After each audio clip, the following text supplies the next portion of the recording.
Good evening. Welcome to the April 4, 2022 meeting of the Arlington County Planning Commission. I am Commission Chair Daniel Weir. This will be the first of two evenings scheduled for our public hearings. Tonight we will be hearing one item, specifically the site plan amendments and other items related to the Penn Place site in National Landing. At our carryover hearing on Wednesday night, the Commission will hear proposed planning and zoning fee changes, as well as changes to the Clarendon sector plan and committee business. If you are online for these items, please note that we will not be discussing those items tonight. Some required items to share now. For the safety of our staff and residents, we're holding this meeting virtually. Welcome to our commissioners, county staff, applicants, and community members who are all joining us remotely. We are legally authorized to hold this virtual meeting because of executive orders, legislation adopted by the Virginia General Assembly, and the County Board's Continuity of Operations Ordinance adopted March 2020. Before we begin, a few specifics to orient everyone to our virtual environment. Tonight's meeting is available as a broadcast with closed captioning on Comcast Xfinity channels 25 and 1085, Verizon Fios channels 39 and 40, and the county website. Audio of tonight's meeting is available via phone. If commissioners, presenters, or speakers lose their internet connectivity during tonight's meeting, please reconnect with us by phone. I understand that you can use the number provided in the Teams invite. And registered speakers have received Ms. Johnson's telephone number for their speaker registration confirmation.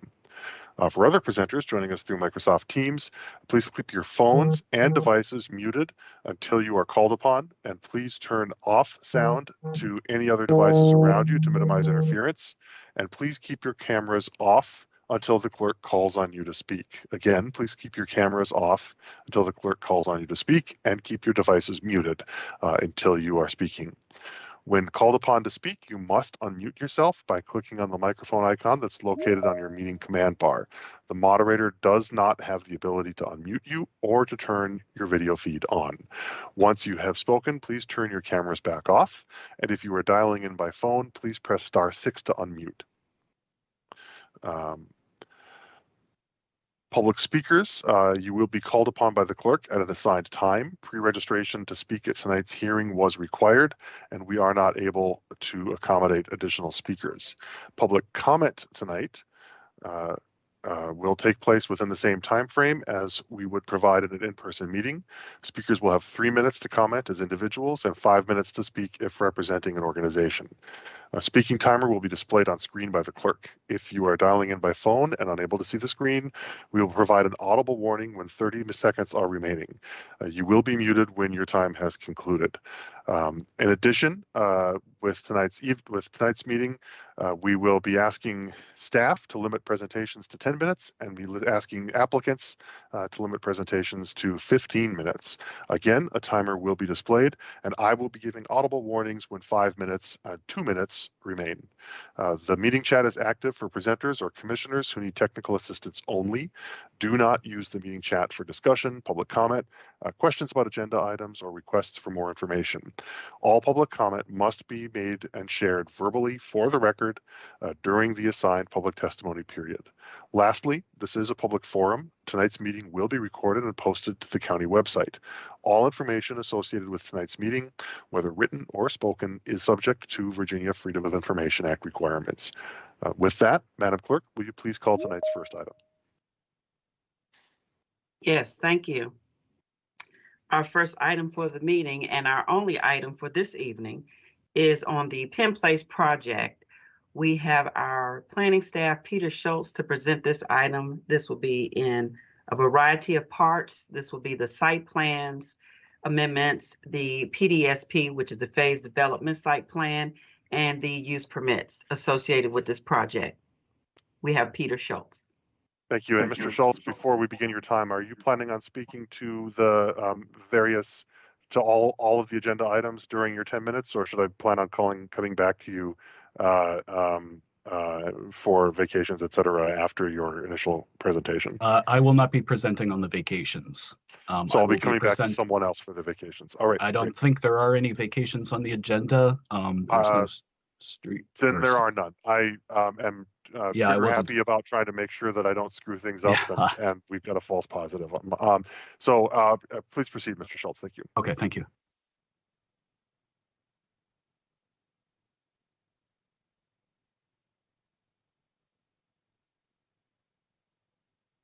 Hello, my name is Peter Schultz. I am the county planner from the Department of Community Planning, Housing and Development, a senior planner assigned to this Penn Place application.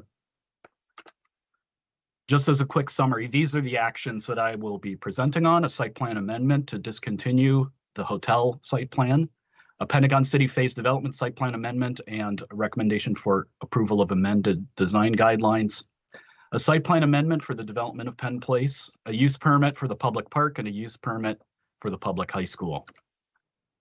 This is a brief outline of staff's recommendation.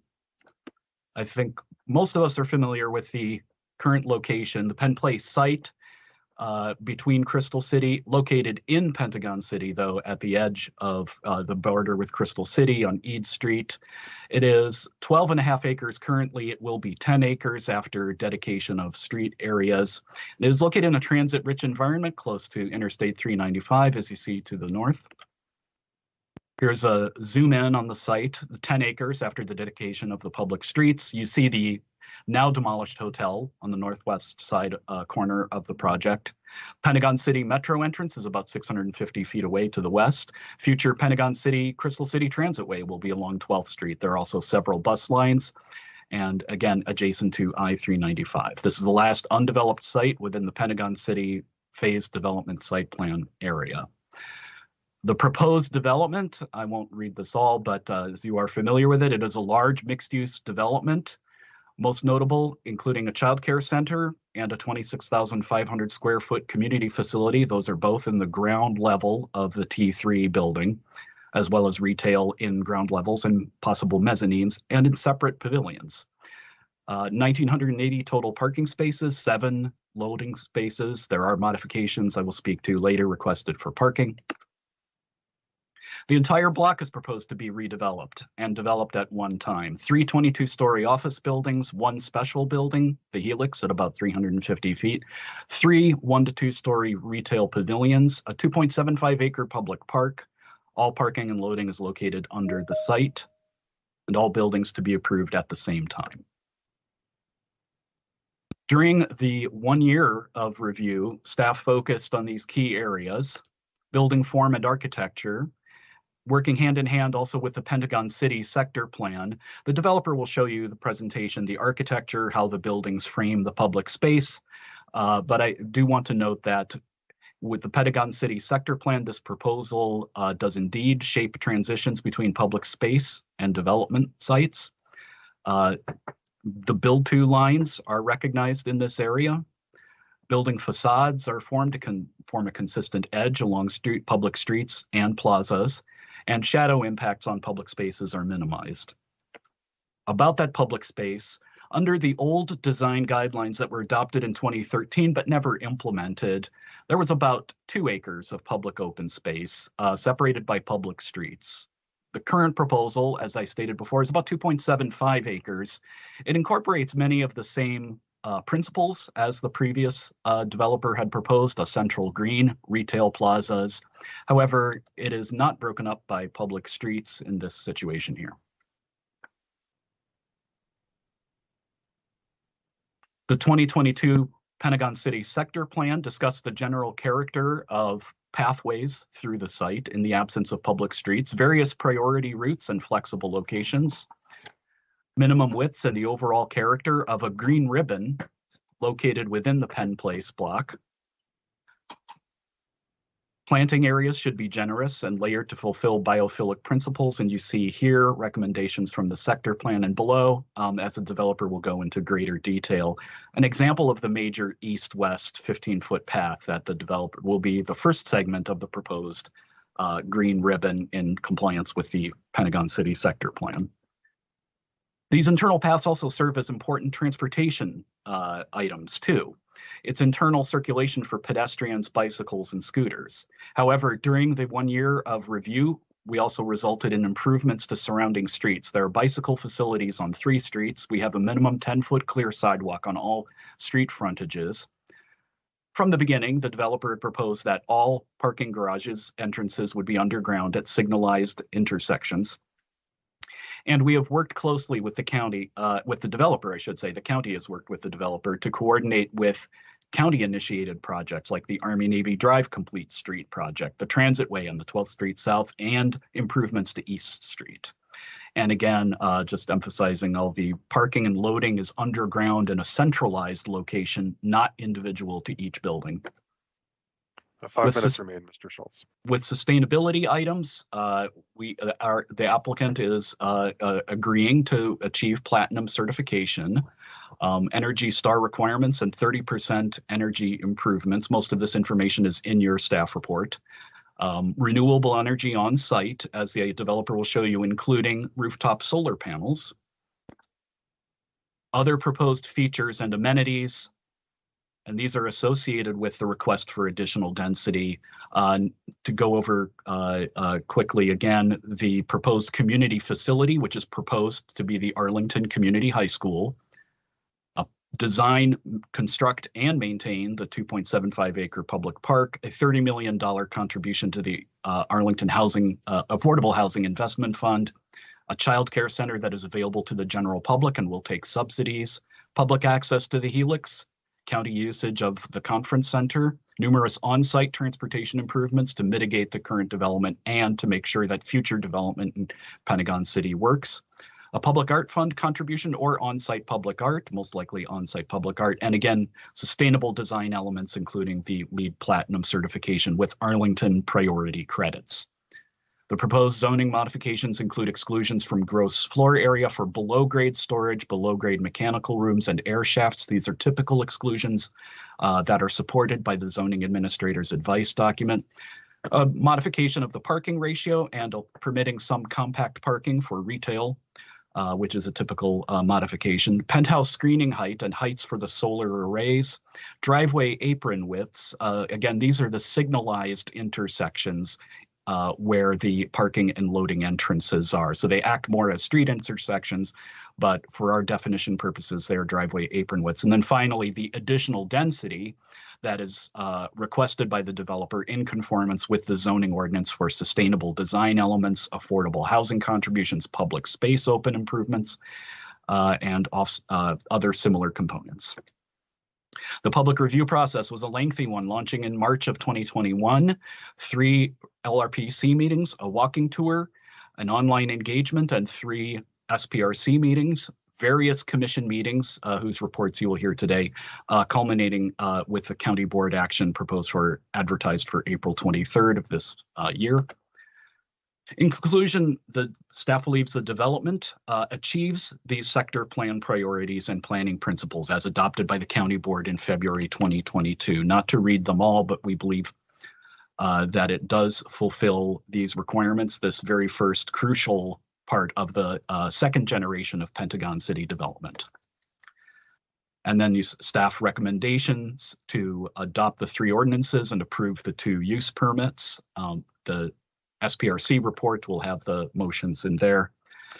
And I would like to first say thank you. I am Peter Schultz. With me for transportation-related questions is Joanne Gabor of the Department of Environmental Services, Marco Rivero and Jeremy Smith, both of the Department of Parks and Recreation. And for questions about community benefits, only Aaron Schreiber of the DCPHD. Thank you very much. Thank you, Mr. Schultz. A couple of minutes left if there's anything else from staff. Otherwise, we'll go to the applicant.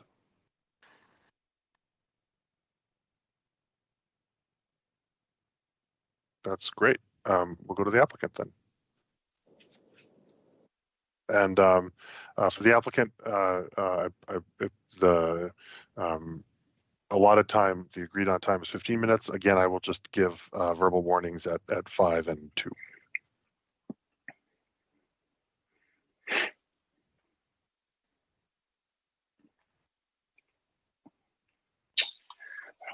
Good evening, everyone. I'm excited to be here tonight on behalf of Amazon to present our vision for the 3rd phase of Amazon's HQ2 development, Penn Place. My name is Joe Chapman, and I'm Amazon's Director of Global Real Estate and Facilities for Arlington. It has been a remarkable few years since we announced our HQ2 plans in 2018 and began opening our first office in Crystal City in 2019. This slideshow This slide shows the three main phases of growth. In phase one, we leased and renovated over 850,000 square feet of office space in Crystal City. Phase two is our Metropolitan Park project, which consists of 2 LEED Platinum buildings, as well as 2.5 acres of new and renovated public park space, scheduled to open in 2023. In phase three is Penn Place, which includes an additional 3 LEED Platinum buildings, the unique Helix building, and generous public open spaces, along with retail, restaurants, a childcare facility, and community high school. Tonight, we will share an overview of the proposed Penn Place project. Joining me tonight are John Sava, our lead architect with NBBJ, and Kate Orff, our landscape architect with SCAPE.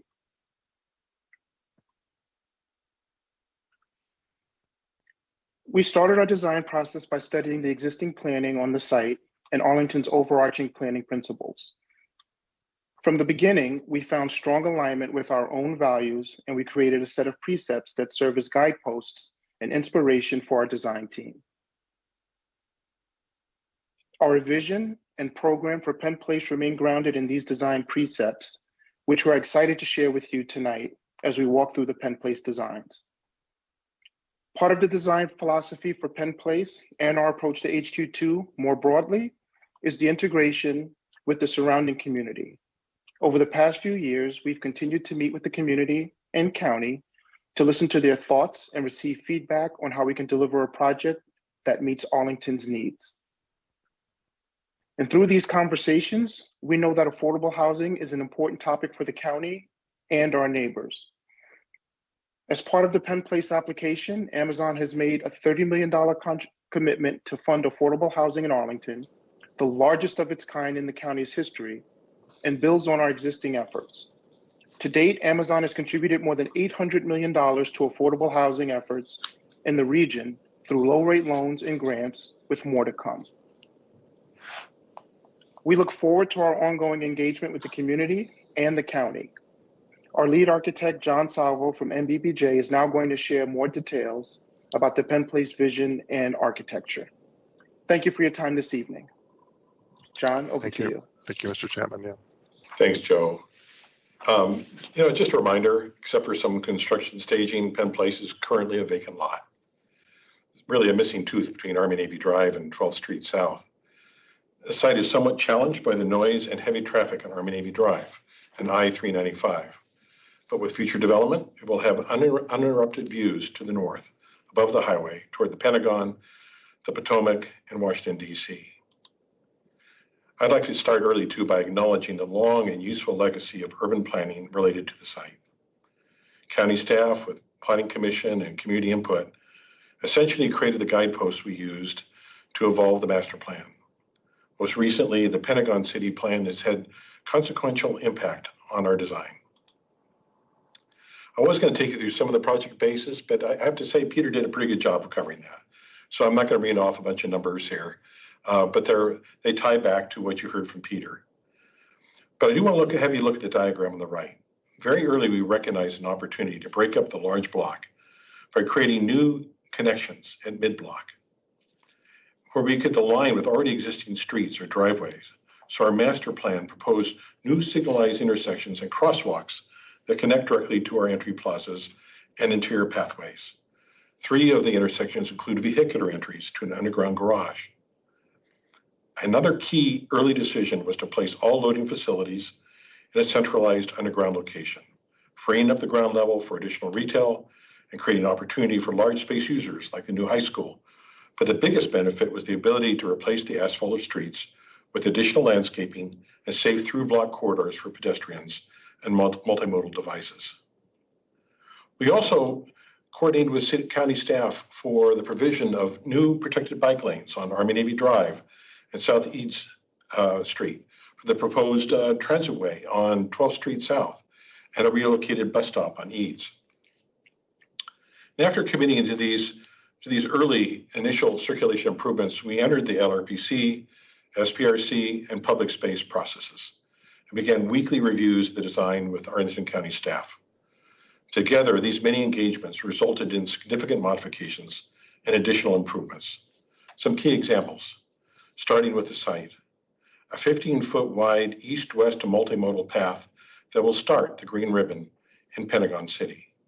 We agreed to a late change in the locations of our build-to lines on 3 of the 4 surrounding streets, which resulted in our moving and reconfiguring our buildings, both above and below grade. But this allowed us to accommodate new protected bike lanes on South Fern, as well as on South Eads and Army Navy Drive, a wider sidewalk on 12th Street South, and larger shy zones on other streets, new right turn lanes on Army Navy Drive and South Eads Streets, and protected intersections at all corners. And in response to our request for more direct north-south connection, we added a generous stair at Army Navy Drive to complement the important forest walk. And with community input during the open space engagements, we also modified our public space design, including adjustments to our planting process, our planning palette. So also we made changes to the architecture, additional sculpting of the towers and increased variety in facade treatments, clarification of tower base, middle, and top, expanding the amount of on-site rooftop solar, and exposing the panels to create a more expressive skyline. With all the changes above grade, the underground garage and central plant were also significantly altered. And the late introduction of the Arlington Community High School resulted in a redesign of Tower 3's 3-story podium. This view from Long Bridge Park shows the project as it now stands in the surrounding context and highlights the diversity of the skyline, as well as the relationship of the buildings to their immediate neighbors. As proposed in an earlier design guideline set approved for the site, the Helix is located in the northeast corner, which was identified as the preferred location for a signature building. The view from the north shows all 4 of the high-rise buildings together. The view highlights the high percentage of site greenery, the dynamic skyline with exposed rooftop solar panels, and the double spiral of the Helix with its landscaped hill climbs. It also emphasized the diverse treatments of individual tower facades that respond both to their solar orientation and separate facade concepts that celebrate the site's proximity to the Potomac River. You know, I mentioned LEED Platinum earlier, and I just want to highlight some other things that are related to the sustainability of the site. We have 100% renewable energy is our goal, with Amazon going all electric for its energy needs and targeting a 30% energy savings from the LEED base model. Similarly, we have targeted a 100% carbon emissions offset and 10% embodied carbon reduction. And we're aiming for a 50% water savings and tree canopy coverage of 46%. Just to mention a couple of things done on the list here. We're also collecting stormwater in underground cisterns and treating it for reuse in toilet flushing, irrigation, and cooling tower water, as well as providing chilled water thermal energy storage and 3 storage tanks containing 1.2 million gallons of water. And these tanks will act like a battery and store cooling energy at night, reducing the peak energy demand by up to 1 megawatt. There are strong activator spaces facing both public sidewalks and the public open spaces. Yellow indicates through building lobbies, with entrances facing both outward and inward. Peach-colored areas are retail locations. There are no loading docks at grade, so there was an opportunity to use a higher percentage of the ground level for retail and to expand that retail into the center of the site. All bike facilities are at grade, including commuter bike storage shown in brown.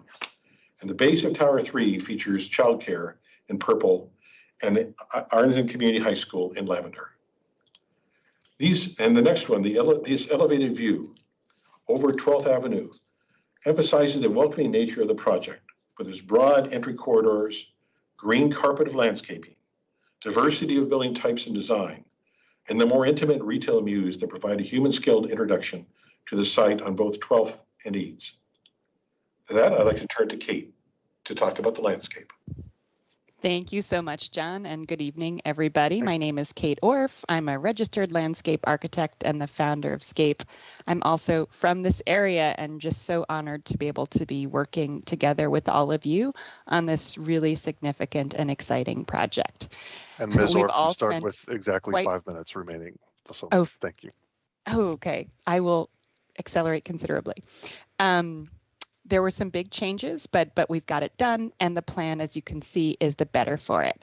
The result is a greener, more pedestrian-friendly plan, which you can clearly see in this side-by-side comparison of a year ago versus today.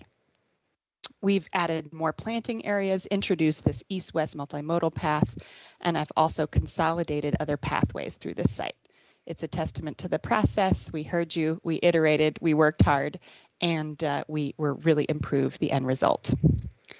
So we're happy that you joined us over this past year through these meetings. So all of this is likely familiar to you. I will not read through the list of programs and amazing elements, but the plazas at 12th Street, Fern Street, and Eads are welcoming entries to this site. And at the heart of the park, the central green is the most programmed and active area. To the north, we have the forest as the most densely planted location. It's lifted above the rest of the park and creates a unique area intended for relaxation and respite. And threaded throughout the entire public space in these 4 rendered views is an emphasis on biophilia and a connection to nature. We heard you, and we've implemented that into the plan. We have diverse planting and a largely native and native adapted palette, very intentional material choices, and more that I think you'll see represented in these images that you're seeing tonight.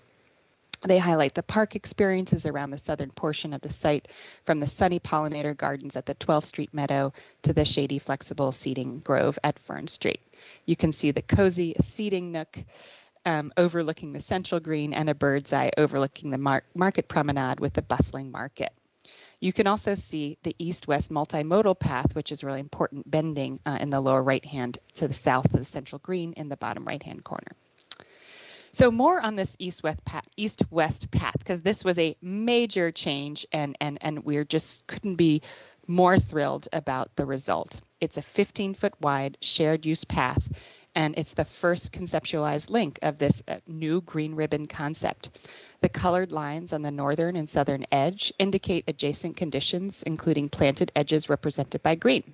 These call-out bubbles are pulled directly from your sector plan and indicate numerous strategies deployed along its length.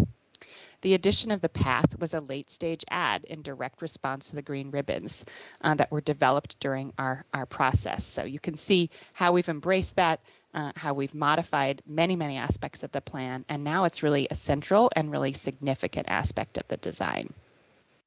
So I know we are short for time, so let's click through quickly a series of views moving west to east from Fern Street Plaza to Eads Street.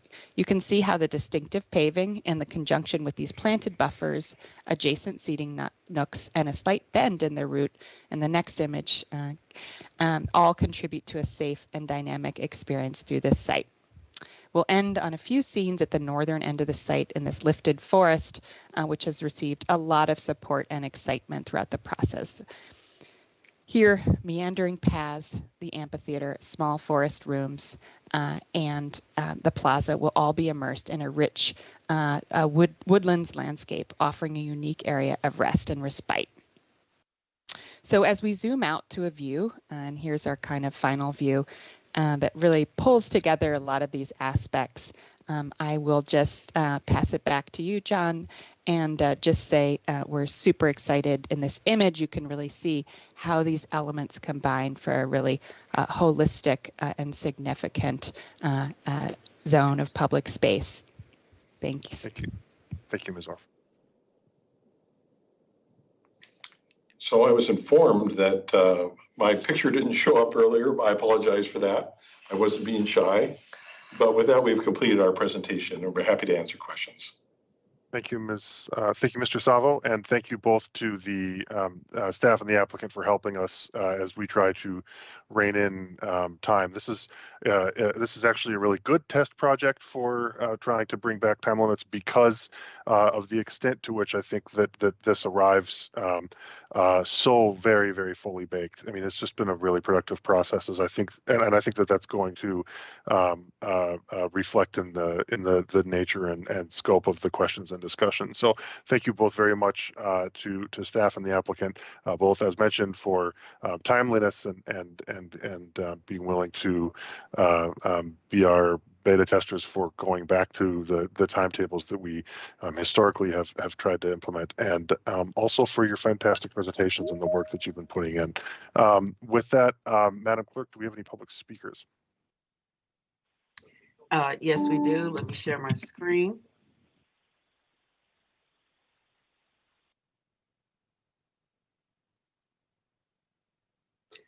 Our first speaker for the evening is Bernard Byrne, followed by Stephen Marcou. Yes, hello? We can hear you. Okay, yeah, it's Bernie Byrne. This project has one or two very good elements and a number that are not very good. The best element here is the planting schedule, which has a wide variety of plants, about more than 50 different species of low type of ground covers and pollinated plants. It has about 500, about 2,000 milkweeds, 4 different types, including 800 common milkweed, Asclepias syriaca, which is the first project that has ever come in that's had that particular milkweed species. And actually, it probably is the first one that's actually had promoted any milkweed species. This plant should be really an example for other planting plans that the county will have. However, as you may have heard, the architect, landscape architect, said that some of these plants are native adapted to palette. I don't know quite what that means, but they all should be native, because if they're native adapted, it means they may very well not be really completely so adaptive they'll become invasive. They're really not native. You can't tell which ones will come or when, but sooner or later some will. Second of all, if they're quote native adapted, they're not native and it won't feed pollinated species very much. So make them all native. That should be a pretty easy thing to do. Okay, the biggest problem with this project is that the public space, 60% of it is hardscape, 40% is landscape. That's a really small amount. This would be a poor example for other projects in public spaces. It should be at least 50% and more of landscape. After all the iterations and all the changes, things will move around, but that's what we resulted in. You should reduce the size. As a result, you should reduce the size of the essential green, which after all is not biophilic. It's mowed lawn, hosts very little natural species. You have greens, large greens on the Metropolitan Park project next door, and on the Eads Street project, the public space, the park. Reduce those. You get rid of that amphitheater and the Market Promenade, which is just paved space and are not green at all. So do those changes, increase that green space. 3 tall buildings, 2 of them have spaces between the solar panels. Put shade-tolerant plants underneath those. They will grow. That will increase the green, because right now you have only green roofs on 2 small pavilions, and that's really too little. You should put those more plants, shade-tolerant plants, underneath the solar panels. So that's about the same thing. In other words, you did quite well in the planting species, but on the general landscape and the roofs, you did not do well. And I hope that you can discuss this and see what we can do about changing it. Thank you, Mr. Byrne. Our next speaker is Stephen Marcou, followed by James Shulman.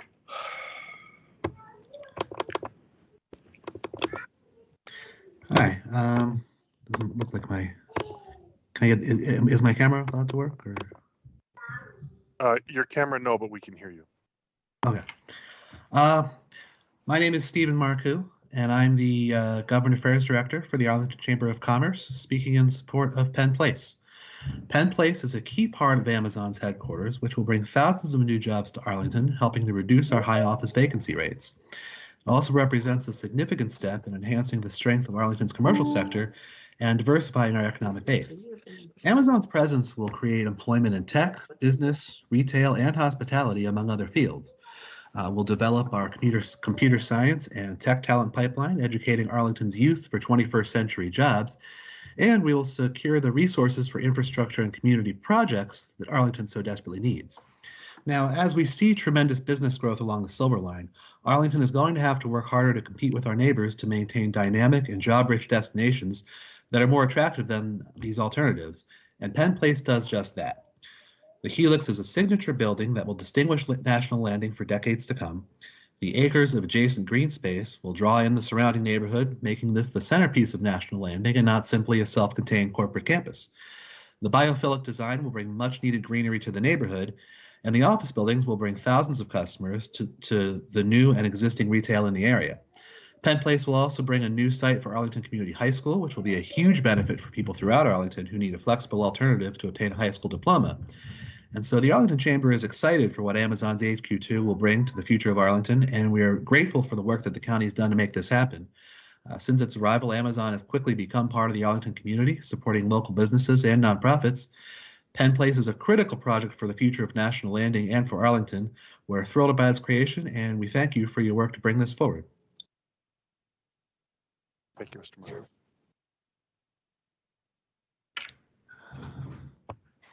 Our next speaker is James Shulman, followed by Elisa Marlowe. So good evening. Can you hear me okay? Yes, we can. All right, very good. My name is Jim Shulman. I'm a registered architect working throughout the Washington, D.C. metro area.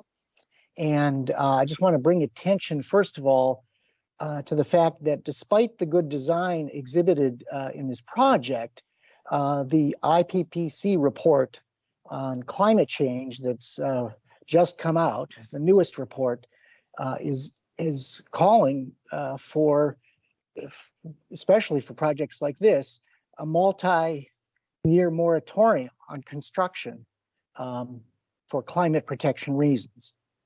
So I wanted to put that out there, that even though the Planning Commission may want to support this project, you should back off the construction schedule for climate protection reasons. That being said, I do have a technical question. On page 50 of the staff report, which used to be page 52 in an earlier draft, there are proposed areas for exclusion from counting towards square footage for the density of the project. These include below grade building service, mechanical shafts, and below grade storage, totaling 298,661 square feet.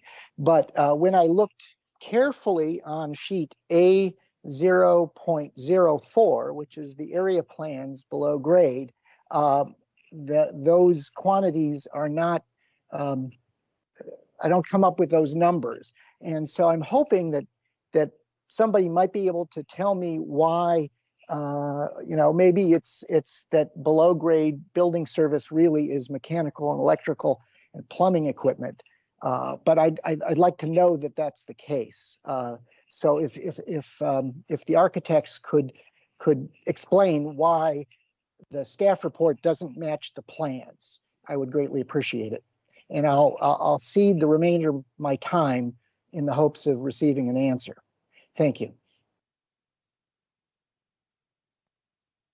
Thank you, Mr. Shulman.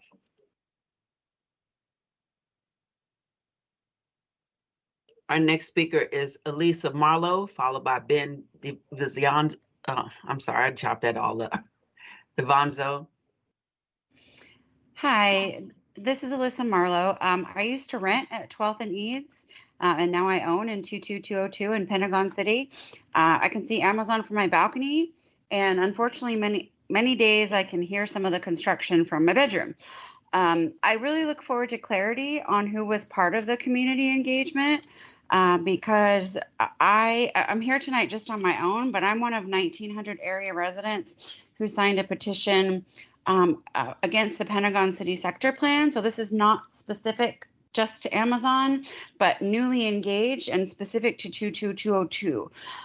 There are 1,900 of us that signed a petition. against tripling the density at River House. We're very concerned about this level of density. I'm really concerned because I keep hearing friends with single family homes complain about their prices going through the roof and complaining about their taxes when people in condos who can literally see and hear the noise didn't benefit from that. And actually our quality of life is being reduced.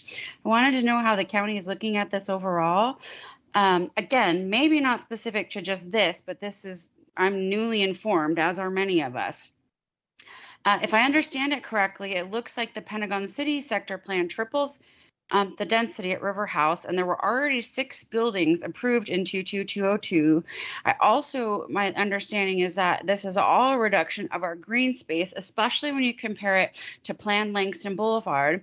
And when you look at the income in our area, we're on average $50,000 lower, and we're also more racially diverse, more African American. And I want to know where the infrastructure is coming from to support these additional residents. As a former planner myself, I'm very concerned when I see the county say that the current fire station can see an increase of incidents of up to 3% annually, but they won't do anything about that until 2030. I would like to remind this commission that the county board promised a number of area residents on February 12th that they would conduct outreach to high rises to make sure those of us in rentals and condos were part of community engagement. And I don't know that that's been done. And so I wanted to just speak up. Thank you very much for hearing me today. Thank you, Ms. Marlowe.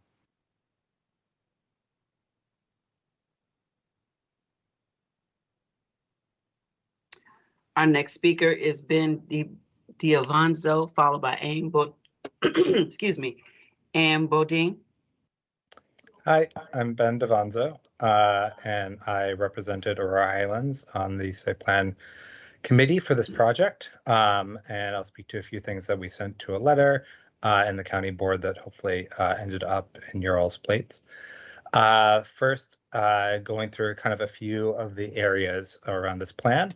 In terms of architecture and particularly in terms of massing and how particularly the 3 primary office buildings are built, appreciate that we did see some changes to those over the course of the site plan, particularly between LRPC and SPRC, where there's pretty strong agreement among the commission that the massing did need to change. And so to some good surprise, it did, especially I was able to see some more changes in the massing of these buildings that I've seen perhaps in other developments, and I appreciate that.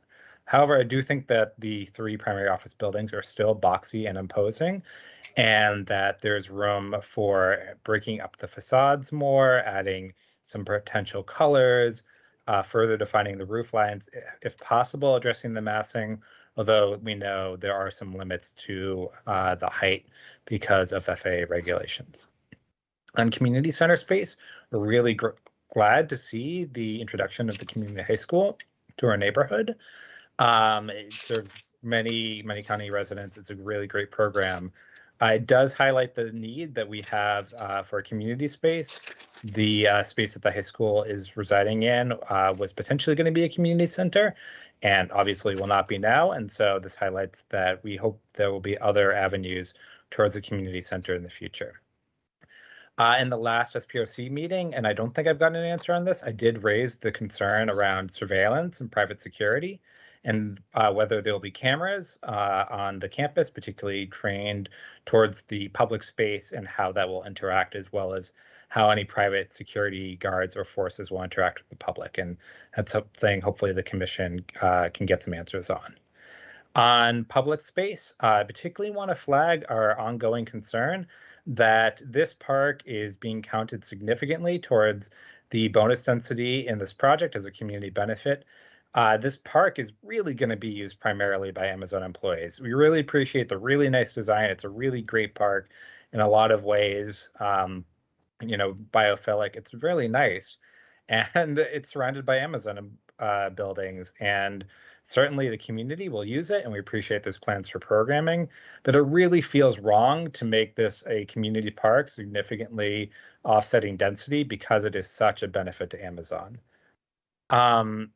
On transportation, and I'll say additionally on the park, we do think there are still some duplicative pathways that could be eliminated in favor of more green space. On transportation, we've gone over it a lot in this committee. I'll just say we want bike lanes on 12th Street, and we really appreciate the ongoing conversation about that.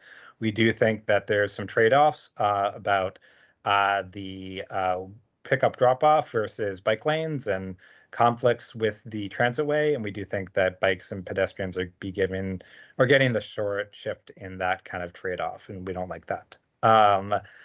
And I do think also that there needs to be some further conversations about entrances to the driveways and whether people who are using the retail in the park space are going to be using the office lobby elevators to access the parking underground, or whether or not we will see people just using the driveways, which currently do not have sidewalks, and that could be a concerning trend. And so the fact that there are no additional entrances that I'm aware of, unless I'm misreading it, to the underground parking besides the office buildings could lead to some pedestrian conflicts in the for those who are using the park in the retail space between those who are leaving the garage or entering it in cars. And then finally, I do want to say, hopefully the site plan will include, as my park did, a community representative on staff. That's something that was in the site plan condition.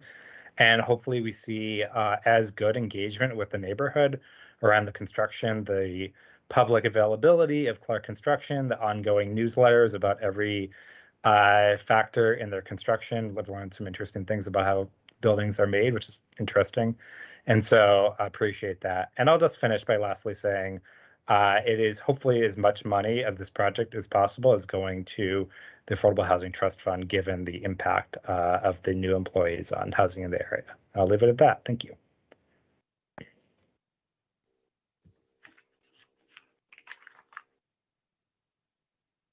Thank you. Our next speaker is Ann Bodine, followed by Joan McIntyre. Thank you very much. Am I able to share slides? Or are you able to pull them up? Can you hear me? We can't hear you. Are you able to pull up my slides? I'm not able to share right now. If you can enable sharing, that would be great.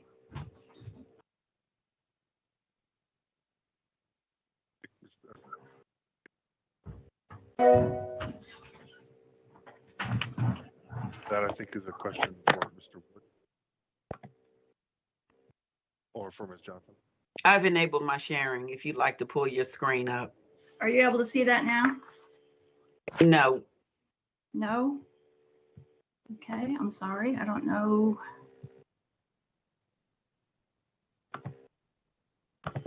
I think what Ms. Johnson was saying, correct me if I'm wrong, Ms. Johnson, but that you are able to share now. Is that right?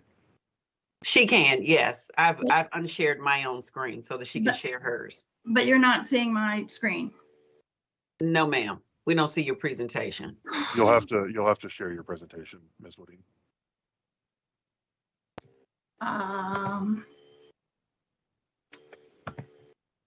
Hang on one second. Still can't see it?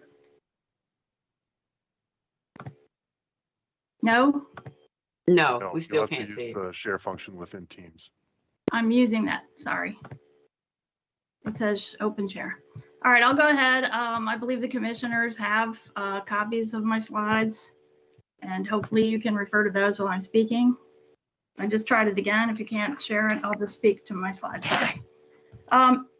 Thank you very much, Mr. Chair, commissioners.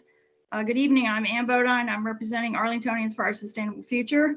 I'd like to address the issue of bonus density and community benefits at Penn Place. For commissioners and Ms. Johnson, asterisks on my slides, if you're able to see them, denote changes from the slides I submitted Friday due to substantive changes in the county's information on community benefits. Showing the next slide, hopefully you can see it. Arlington projected in 2018, it would add 63,000 residents with then current zoning. That compares with the populations and amenities of Charlottesville and Culpeper combined. But no one in Arlington is talking about how we will find room for and pay for added services shown here, such as transit, parks, and schools in those communities. Nowadays, it seems like site plans are the only vehicles for securing such amenities.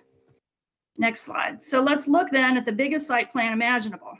As one element, Amazon is seeking 1,696,471 square feet of bonus density for Penn Place. That's 1.5 Chrysler buildings, an astonishing number. Next slide. This is a mock-up of 3 towers and the Helix, but scaled to show the proportions of normal and bonus density being sought.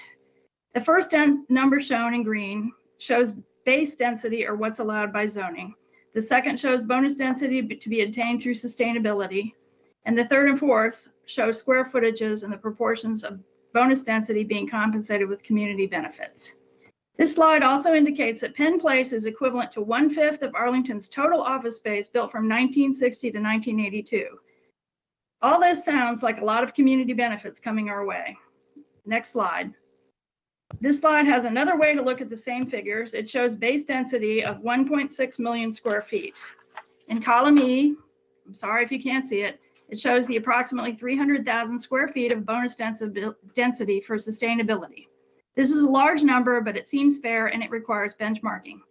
I want to focus on column F, where the lion's share, almost 1.4 million square feet, must be exchanged for community benefits. No benchmarking required. Next slide. The site plan process here has received a lot of public attention and input. Well, except for the bonus density element. The county accepted the site plan application in January 2021, but did not unveil community benefits until February of this year, leaving residents only 2 months to analyze and weigh in. Transparency was also hindered as the county withheld the value of the affordable housing benefit until last Friday, and it has never provided us costs for either side of this ledger. We know that Arlington has shifted most provisioning for infrastructure, parks, transit, stormwater, even schools, to developers as part of site planning, exchanging density for benefits. That's true here too. As one example, Amazon will deliver the community benefit of lovely Penn Park. But the commissions responsible for the respective sectors, in this case, Parks and Rec Commission, are left blind to the bonus density process, not asked to judge whether the developer should be giving us 1 park or 50. This is unacceptable. Next slide. So we are giving away Chryslers. What will we get in return? The county has said Arlington will receive the benefits shown here. The main benefits I will highlight if you're not able to see the slides: the high school, the child care center, affordable housing contribution, Penn Park, and some minor add-ons are worth about $75.5 million. Next slide. It looks like the county is preparing to leave substantial funds on the table. We estimated that the Amazon bonus density cost using 3 inputs, with the mid-range of $350 a square foot, 1.396 million square feet is worth about $488 million on the market, substantially more than we are getting in return. Using the highest valuation in Arlington for other buildings nearby, we would be losing $1 billion. Next slide. To make it a fair deal, ASF has sketched out added benefits worth about $413 million that we'd like to see. You have copies of my slides, so I won't go into detail, but these ideas reflect in part items such as a new school sought by the community as part of the Pentagon City Sector Plan. They also include mechanisms to improve infrastructure, diversity, and environmental prospects. Next slide. I don't believe Amazon needs charity from this county. My critique is not specific to Amazon, but this extreme level of bonus density, 1.5 Chrysler buildings, exposes gaps in Arlington's overall site planning process. As I've mentioned, the county is not planning or funding major capital improvements like parks or stormwater projects as part of regular budgeting, nor is it getting close to what's needed from developers. But this hasn't slowed approvals of denser land use, zoning, and bonus density that will bring in scores of new workers and residents, above the 63,000 we mentioned earlier. This is not sustainable for our community, whether it's diversity, environmental viability, or financial solvency we are seeking.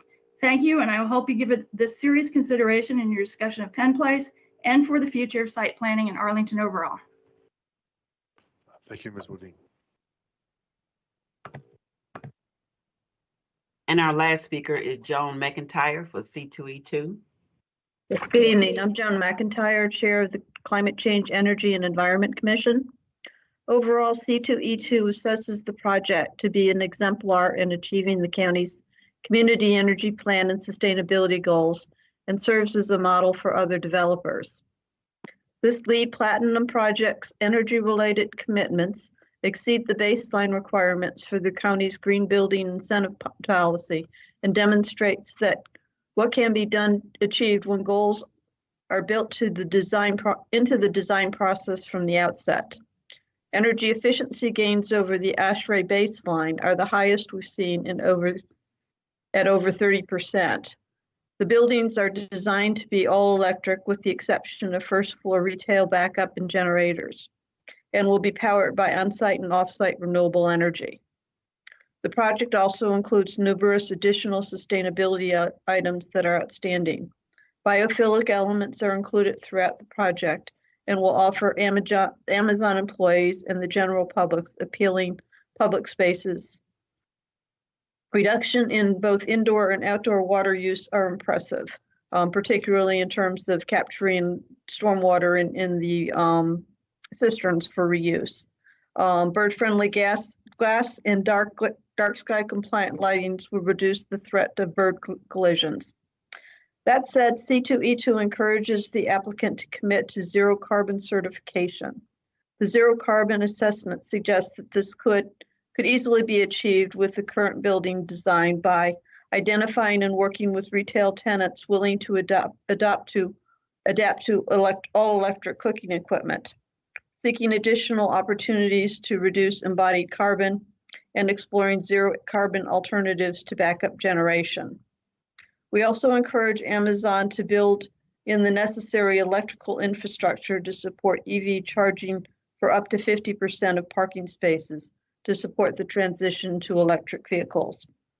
The world is facing a catastrophic climate crisis, which requires immediate action by individuals, governments, and businesses to avoid the worst consequences. And all future development needs to be aligned with these goals. We commend Amazon for designing a project that adheres to the standards that will advance Arlington's energy and sustainability goals. We encourage the county and Amazon to showcase this project as an example for other developers of what can be done when sustainability is prioritized and integrated into the design from the beginning. Thank you.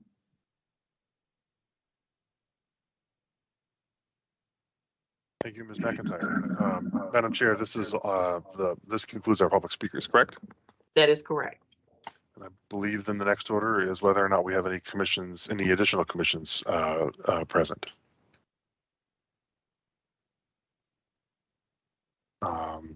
I would include Transportation Commission in that. Mr. Commissioner, want to tell me?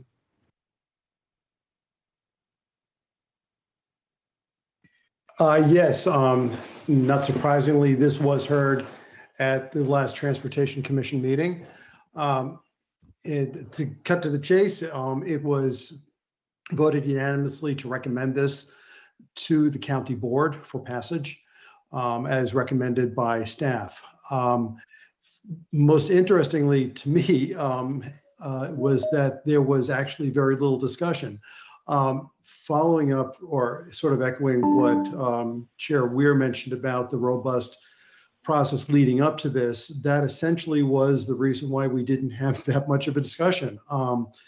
The transportation related issues for this project had been very, very clearly heavily vetted over this long process. And the explanation that was given by DES for example, for the lack of bicycle facilities along 12th Street was accepted by the Transportation Commission as much as we desired and would have loved to have had a protected bike lanes along 12th Street. We understood the priority of the transitway and the narrowness of the right-of-way there and the competing uses, and felt that DES made a compelling case to not have them on that street. Given that, we commended the other bicycle facilities, the relatively low parking ratio, and as I said, voted to approve this. And that's essentially the report. Thank you. Tell me, I think then that's all of the speakers and commissioners. The matter is now then with the commission, and I will go to Commissioner Peterson for the SPRC report. Thank you very much. I would like to share my co-chair for this project was Elizabeth Guerin, Commissioner Elizabeth Guerin, and our staff contact you heard from earlier tonight was Mr. Peter Schultz. And as you've already heard, this project kicked off more than a year ago. Over that time, there have been 12 community engagement opportunities, including but not limited to the 3 LRPC meetings, 3 SPRC meetings, plus a walking tour and an online comment period, and 2 Parks and Rec engagement opportunities. So there have been lots of opportunities to hear about the project and provide feedback, as Commissioner Lantelmi just mentioned. So we've come a long way. This SPRC process brought together leaders from 14 different Arlington County commissions, committees, advisory boards, or associations to learn about the project, provide feedback, and at all of our engagement opportunities, members of the public also came in and gave their opinions during public comment period. And there were many positive comments for both the process itself, which we have staff to thank, as well as our commission processes. There was also a lot of positive comments by the end of the project about the applicant's responsiveness, and I'll get into that a little bit more in a moment.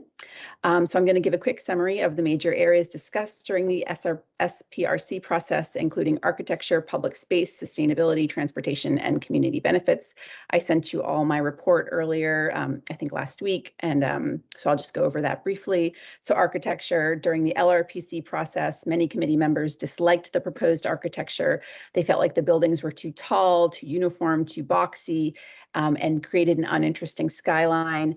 Over the course of the 3 LRPC meetings, members really didn't feel like the applicant was responsive to their requests for changes. Then we had a 3-month break between the last LRPC meeting and the start of the SPRC process.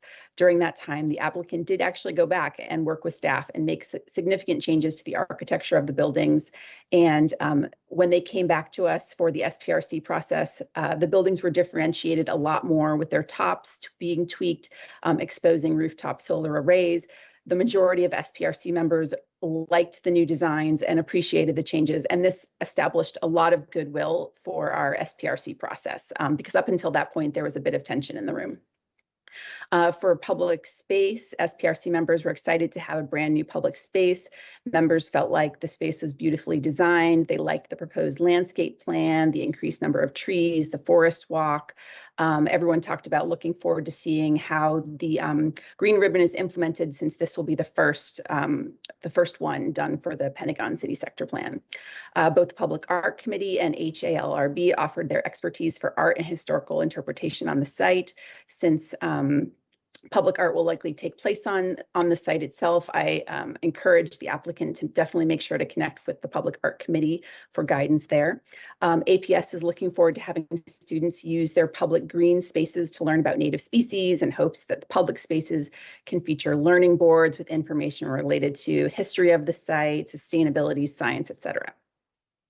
As you heard from Mr. Devanzo earlier during public comment, there are concerns that the public space will primarily be used by Amazon employees, and that it will feel like a privately owned space.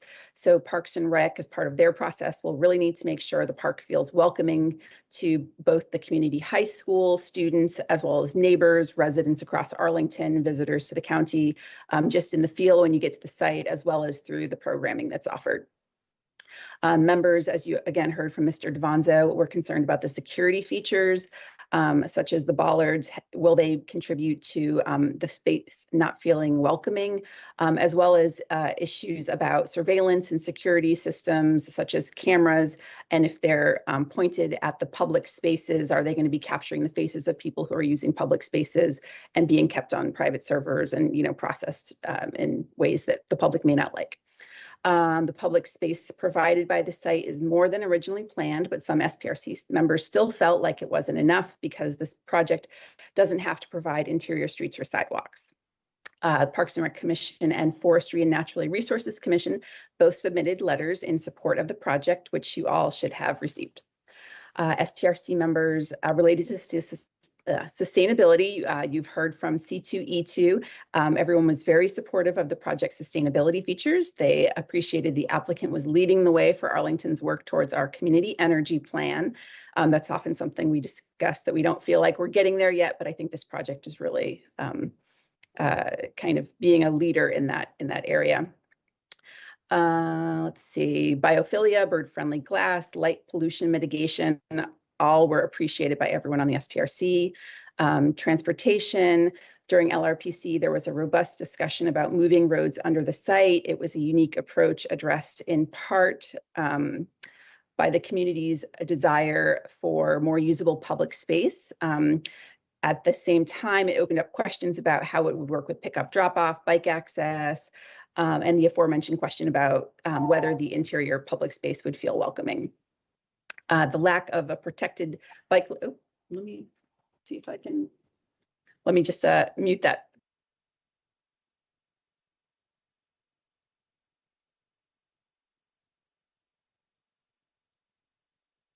Sorry about that. As you heard from Commissioner Lantelmi, the protected bike lane on 12th Street was a big topic of concern when we were talking about transportation. But at the end of the day, most members were convinced by staff's presentation about why this was the best path forward. There was also discussion about the ramp and stairs on Army Navy Drive and whether that was, since it wasn't universal design, was this acceptable? And at the end of the day, it still was something we were talking about at the end of the presentation, but the Disability Advisory Commission representative, her concerns had been, she had been comfortable with the final design. Community benefits. Overall, the group was very appreciative of the community benefits provided by the project. There are a lot of them. There was unanimous support for the community high school. Amazon will be building and maintaining the property for a number of years. At the time of our last meeting, negotiations were still ongoing about the specifics of the agreement. APS considers this community high school their new permanent home with a 30-year lease. And while the civic associations do support the community high school, they had been hoping that this project would bring them community meeting space, as you heard. There may be opportunities for that, working with APS to use the building, but still they kind of wanted something a little bit more substantive. Overall, SPRC members were very pleased with this project. There was a feeling that the project should be held to a very high standard considering who the owner of the project is, that such a successful high-profile business like Amazon should provide a project that will both impress the community as well as be a standard that future projects can be measured against. During the LRPC aspect of the project, which was April to July 2021, the community really didn't feel like the applicant was listening to their feedback, but that turned at the midpoint, like I mentioned, when we started working on the SPRC, and most of the members by the end of the project really thanked the applicant for their responsiveness and for providing an attractive, sustainable project with lots of remarkable community benefits. So the community, Arlington County staff, and the applicant all worked very hard on this project for a year. These efforts are evident in the proposal before us now, and I'm very grateful to have worked with such a dedicated team. Special thanks goes out to my co-chair, Commissioner Elizabeth Guerin, LRPC co-chair, Commissioner Leo Sarli, and county staff who worked tirelessly on this project. Peter Schultz, Matt Matusik, Aaron Schreiber, Marco Rivero, Jeremy Smith, and Joanne Gabor. So that wraps up my presentation. I have possible discussion topics that I shared with you all in my report that I can also pull up in a screen share.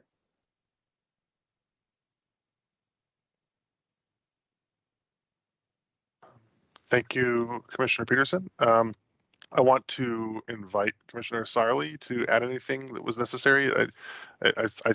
I would assume that anything from LRPC is included, Commissioner Peterson, in your report, but I still want to give the floor to you, Commissioner Sarli, in case you want to add anything. And then we will make sure that we are all on the same page with respect to topics. Thank you, Commissioner Weir and Commissioner Peterson, for letting me talk. I will be very brief because Ms. Peterson covered everything and I have nothing to add. Just during LRPC, which is sort of traveling back in time, so we're doing sort of the first part second. We just covered the use, which the community was fully in support, changing from residential to office on the percentage of use. And then all the issues that Commissioner Peterson mentioned, height and density, the layout of the block, the architecture and sculpting. And so I think that's it. We did progress very nicely, and I think ultimately the project is in a nice place.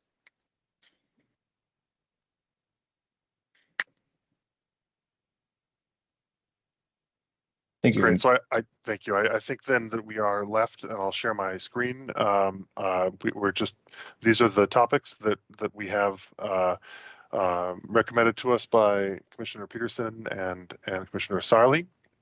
I'll just ask if my colleagues think that there are any that they want to add, and if not, we will proceed with the public space item. I see Commissioner Gearin, I'll go to you first. Thank you, Mr. Chair. The only thing I would add to those excellent reports is the issue raised by Mr. Devanzo about security. Thanks.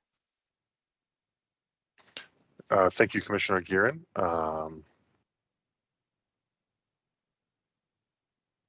Any other additions? And I'll stop sharing this momentarily, of course. So then we are on the first topic. Commissioner Weir, I think we can add that to the fourth bullet point. Okay. Thank you, Commissioner Peterson.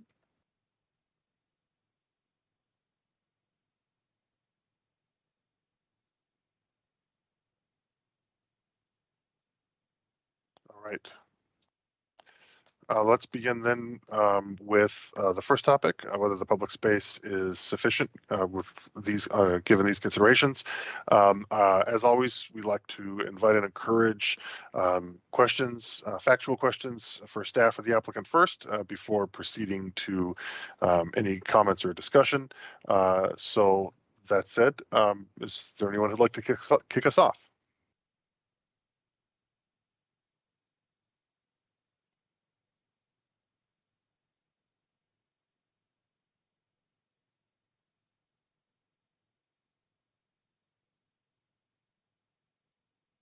Going once.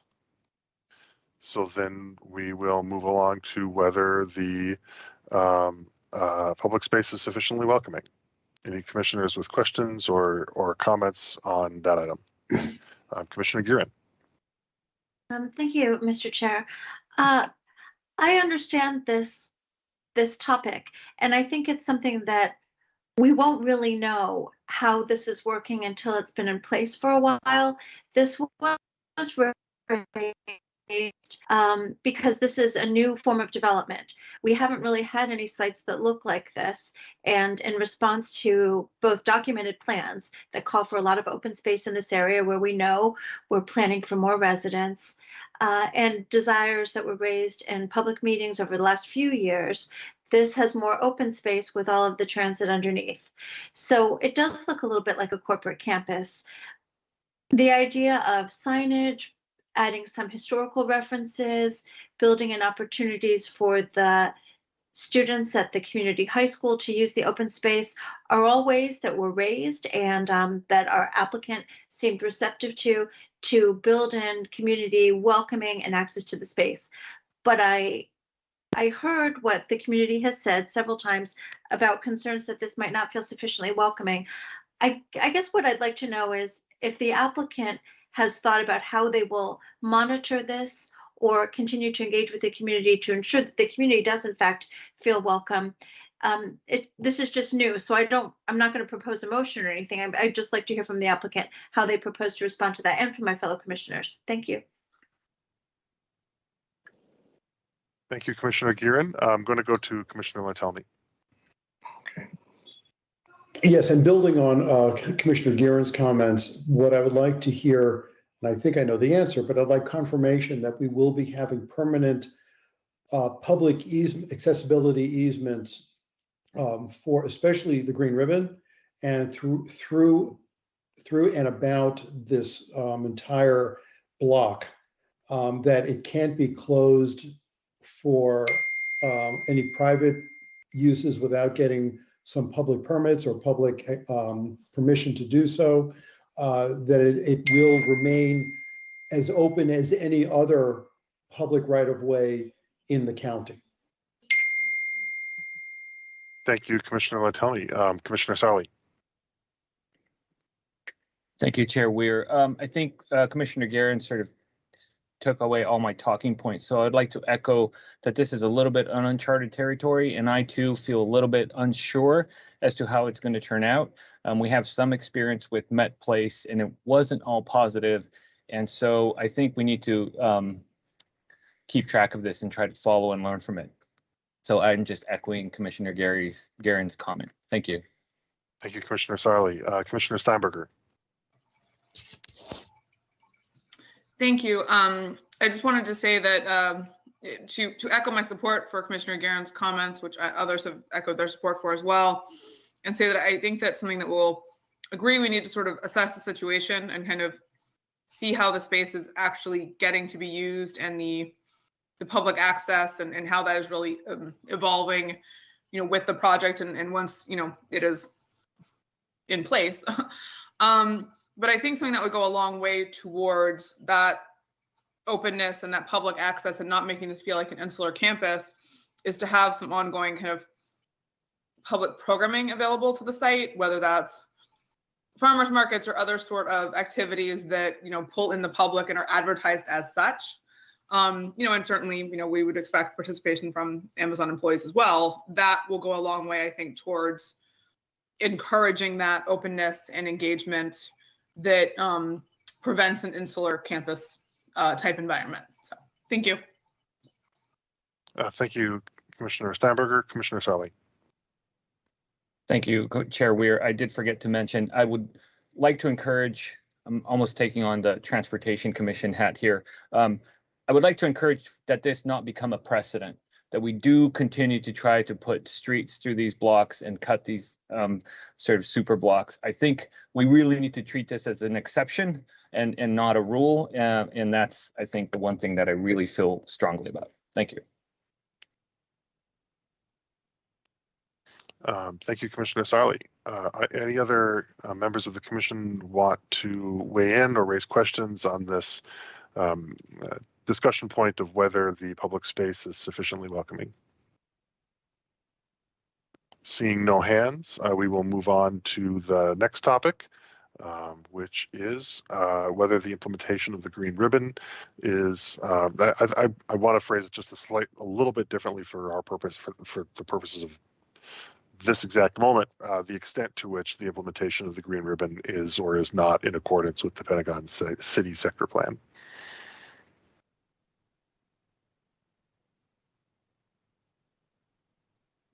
And I know that we have covered this orthogonally in other topics, and we'll cover it orthogonally in topics to come as well. Mr. Schultz, did you want to weigh in on something?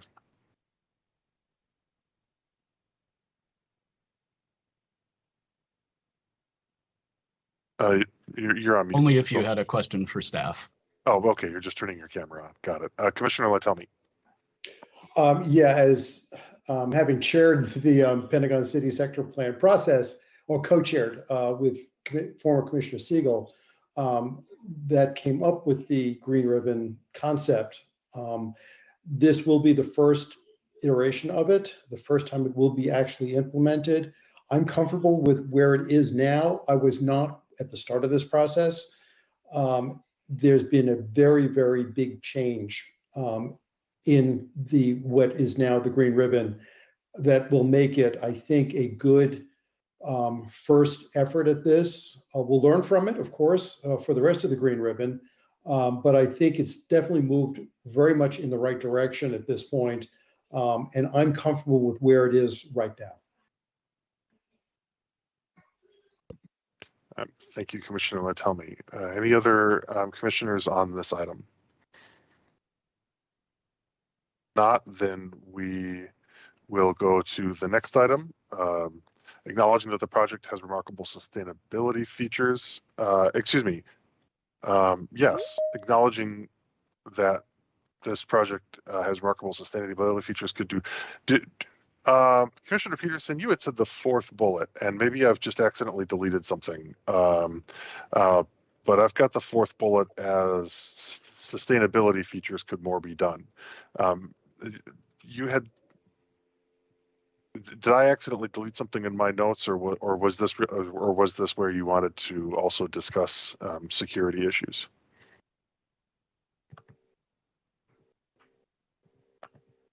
So I think my fourth question, and I may have changed the order at some point, was does the public have adequate protections from Amazon security and surveillance tools? Okay, I may have earlier just been looking at, I may have accidentally pulled up the wrong version of a document. So let's, that then becomes the question is whether the public has sufficient protections from Amazon security and surveillance tools, and then also the security item as raised by Mr. Devanzo.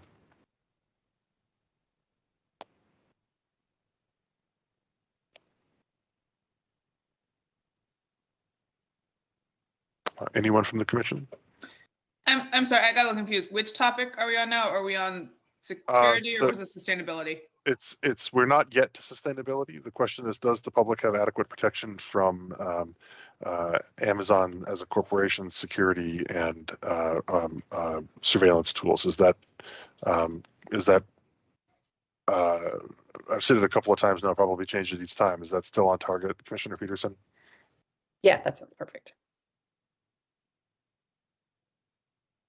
So, Commissioner Gearin.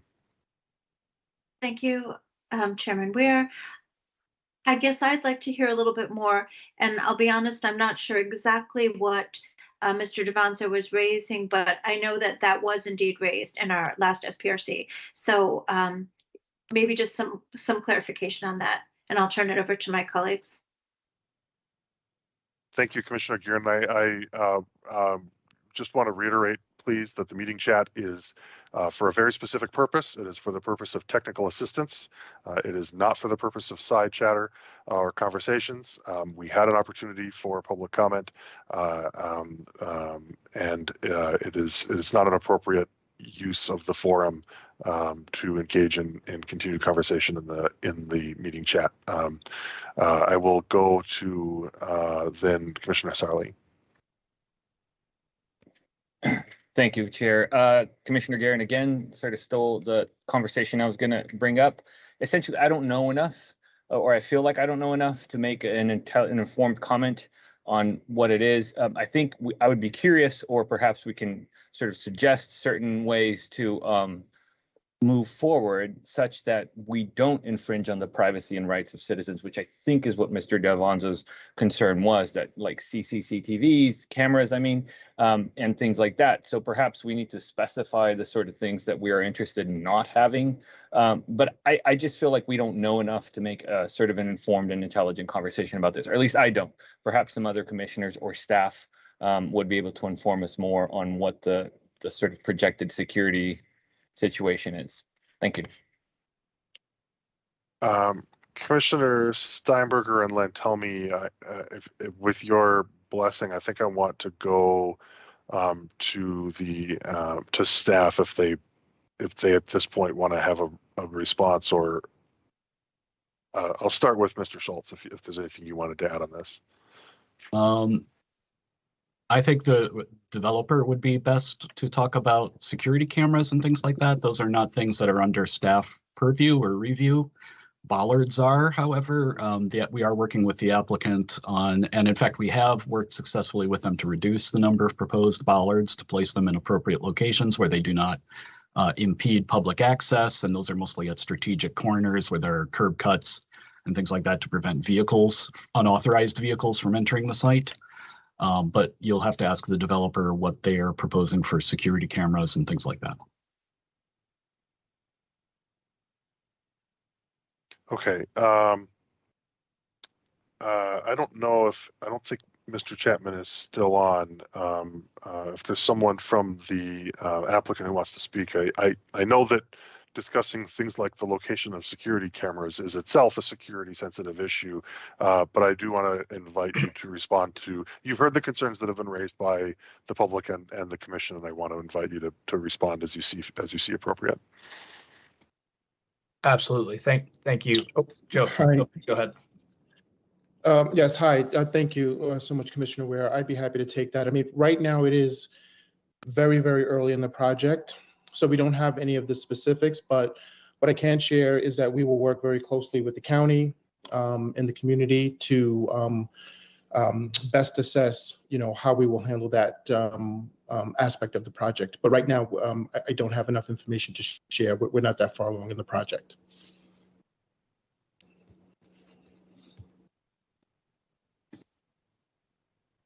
Thank you, Mr. Chapman. Going to go back then to Commissioner Steinberger.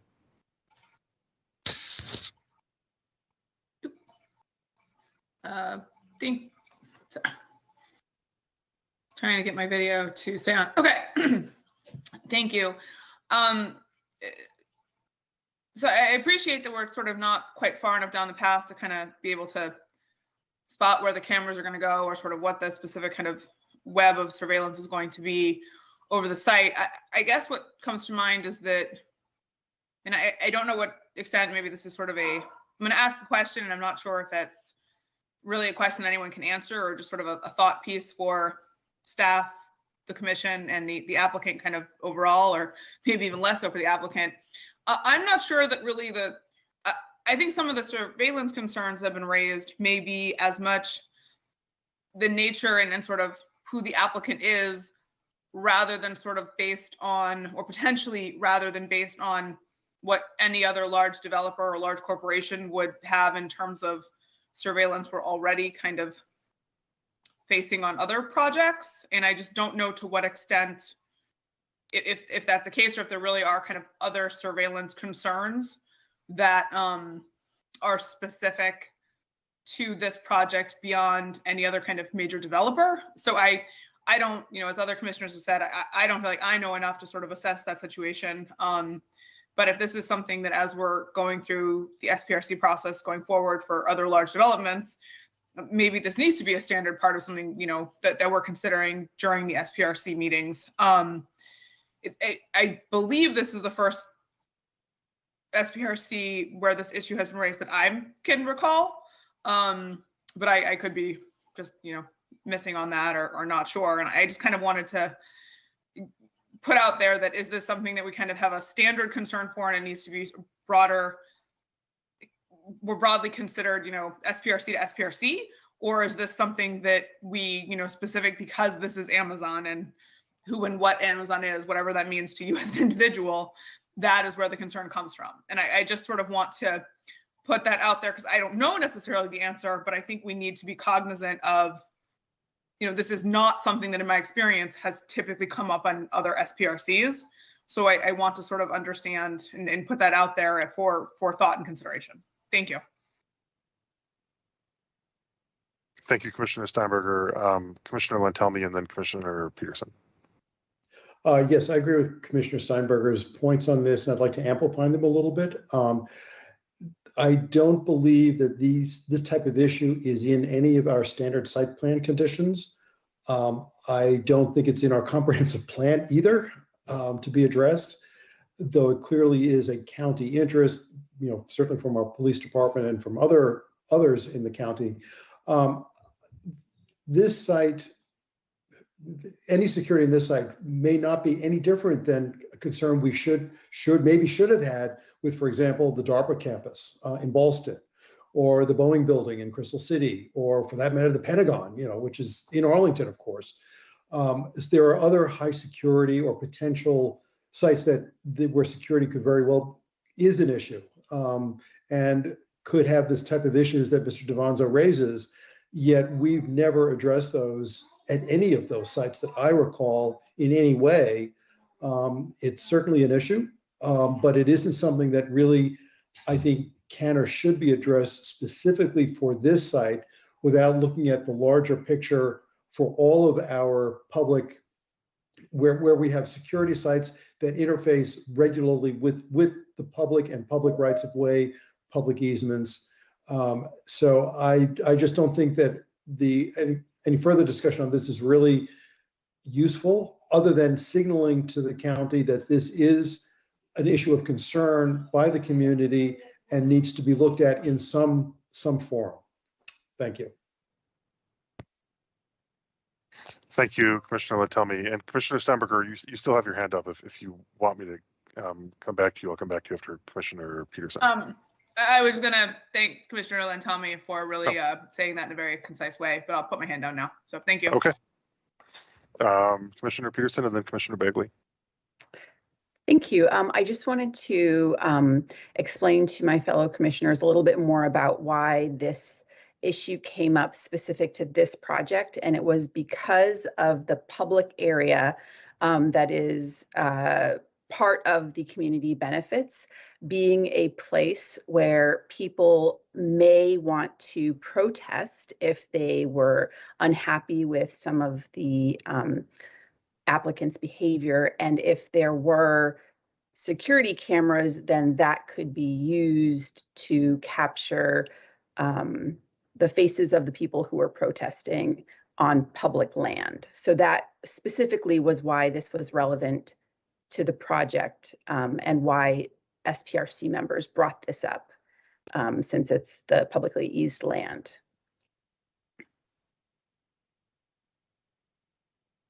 Thank you, Commissioner Peterson. I might have a question about that. I see that Mr. Schultz, you have your hand up. I'm going to go to you and then, excuse me, Mr. Schreiber, I'm going to go to you and then I'm going to go back to Commissioner Bagley.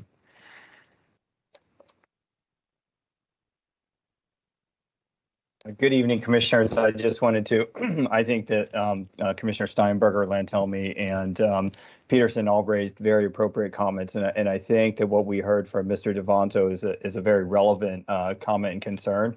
But we also need to recognize, just like we've seen with other potentially secure buildings, like whether that was Boeing or over at DARPA. But again, the reminder is that all of these buildings are surrounded by 2.75 acres of publicly accessible space. They will all have public easements on them, as well as all four sides of the block are within public right-of-way and subject to further easements. I think that it'll be virtually impossible for any security cameras not to pick up some portion of the public realm. I think that we just can't achieve that. However, recognizing that all of the space surrounding these buildings are going to be either within the public right-of-way or they're going to be subject to easements. That means that the public will have the right to do public uses there as stated in the terms of the easement. So Amazon will have the ability to secure their buildings to the degree they pick up any activity, say, outside in a public area. They don't have the ability to enforce the county or any other state or federal laws. Those are our easements. The public has the right to be there, which is separate from their ability to privately secure their space. And so, I know that that's something that needs to be further analyzed by Amazon as they go through their building design program and what those security protocols are. But I hope that at least gives this commission some comfort to know that the mere presence of those easements is going to allow the public to be there for any public use of that space. And it doesn't mean that a private party could then ask them to leave if they don't like what's going on there. So hopefully that gives some additional information, but a lot more to be done on this topic as we move on. Thank you, Mr. Schreiber. Going to Commissioner Bagley.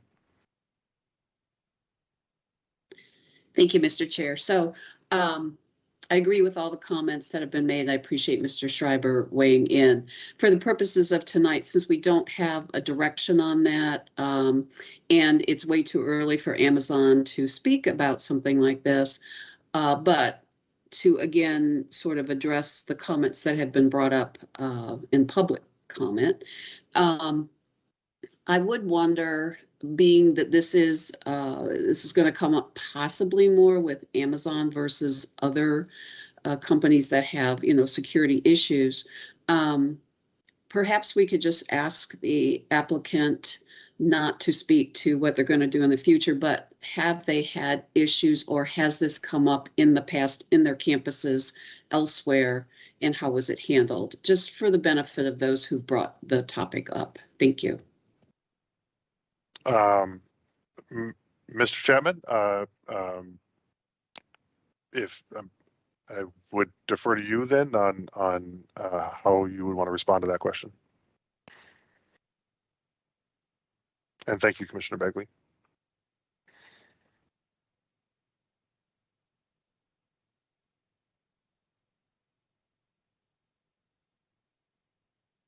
or Mr. Lotch if Mr. Chapman is no longer with us. Hi, my apologies. It's just was a little bit of technical difficulties there. Great, thank you. Yes, no, I'm back. For me, I will candidly say that I am hired to focus on the HQ2 project.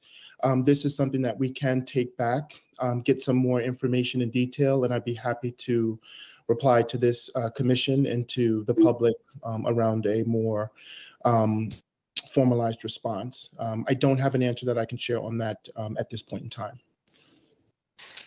So what I would note then, Mr. Chapman, is that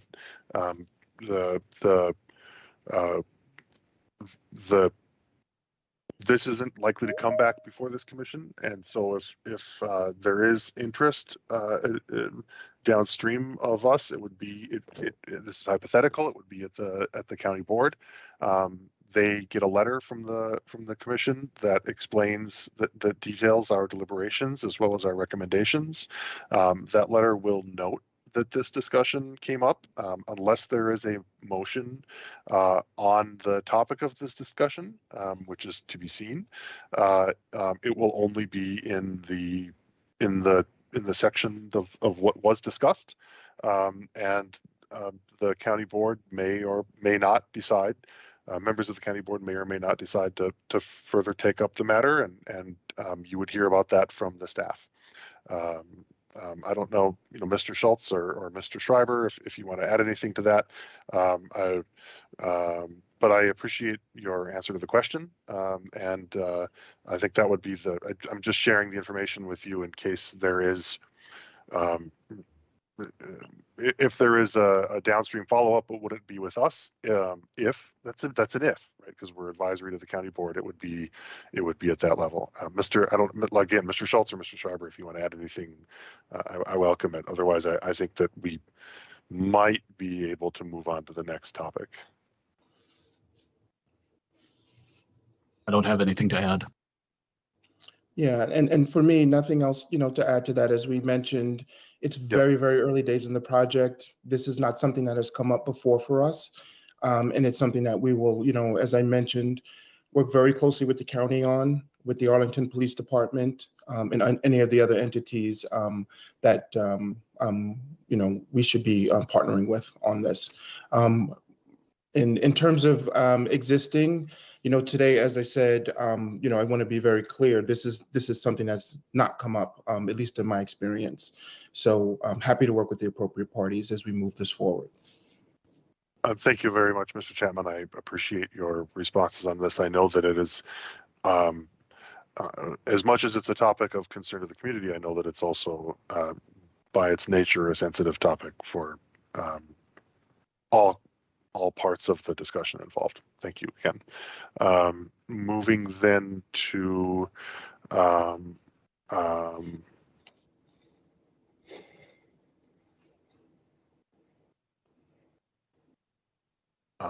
going to sustainability features, I believe. So the next topic then from the SPRC report is acknowledging that this project has remarkable sustainability features. Could even more be done for sustainability purposes? And I see Commissioner Gearan's hand. Thank you. Thank you, Mr. Chair. I am also impressed with the sustainability features and how they evolved over time. And I want to thank the applicant for that, but I also want to call out C2E2 for their participation. It is very helpful for us when they go through these projects and help draw attention to the key issues. For several years, we didn't have their involvement, and I think the process is better for that. But overall, I didn't have anything else to add. Thank you. Thank you, Commissioner Gearan. Anyone else?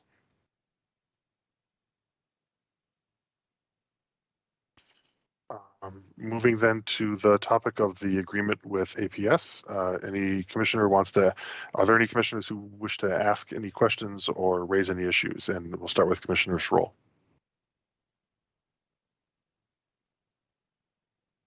Thank you, Mr. Chairman. If I was a little slow on the trigger, if we could go back to sustainability just briefly. Of course. Just a quick question for the applicant. So from we heard from C2E2 about the request to increase the EV charging to 50% of the parking that you have provided. We know that you're going to be providing 15% EV ready. Wondering if you could speak to the viability of meeting the C2E2 request for 50% EV parking, whether that's feasible in the short run or whether you could do that in the future.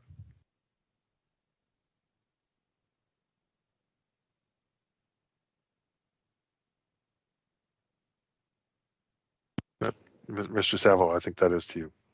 Yeah, it is. And I'm going to actually turn to a colleague, Peter Alsbach, who is our leader of sustainability here at NBBJ, and he'll answer your question. Great, thank you, Commissioner. So right now we are sized at 15%, as you mentioned. One of the things that we are always looking at is how technology is changing, and smart charging may prove out to be a potential solution for expanding EV capacity without expanding some of the base service electrical infrastructure to allow for going beyond the 15%. But I think right now we are on such an early curve of understanding how EVs are used and charged, especially in commercial settings, that we do feel that 15% is adequate at this time. So you're planning then to kind of install this kind of smart level 2 charging as a way to kind of achieve that additional capacity? Is that the thought? That is one of the plans, correct? Yes. And for those who don't understand or don't know about smart charging, smart chargers basically allow, let's say you have 100 kilowatts of available charging capacity, but you have more cars connected. It kind of gives everyone an equal but lower share of that charging capacity, or allows, people who are at low battery priority over people who are already at 80% or something like that. Right. Yeah. Well, I appreciate that. I mean, you still need the chargers installed at some level to do that, right? Though you still need the amperage to kind of do that, which is often the biggest hurdle, correct? Correct. The issue, I think, is more for us about the high level infrastructure. Running additional conduits is less of a concern. Yeah. Okay. Well, I'm glad that you're doing what you are doing here. This is more than what is typically called for, and you're going above what we would normally see. So I do want to give you credit there. This building will be here for 30, 40, 50 years. And, we are, as you well know, reaching cost parity for EVs with ICE vehicles within the coming 3 or 4 years here. So while we may not see that demand at the moment, hopefully that we will be seeing it soon. And access to charging is really the second highest or third highest thing that people look at as they think about buying vehicles, behind kind of range anxiety and cost of the vehicle. So it's really up there. And so by providing this, that's helpful. And we would really encourage you to provide as much as you can, however is provided, to really encourage that in the future. So thank you. And thank you, Mr. Chairman. Thank you, Commissioner Schrull. Unless, again, anyone else wants to jump in, I'm going to move along again to the terms of the agreement with APS. Anyone with any questions or want to weigh in on the community high school agreement?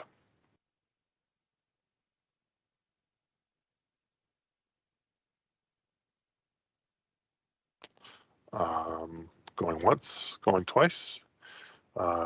we will then move on to the extent to which we agree or do not with staff's justification for not having protected bike lanes on 12th Street.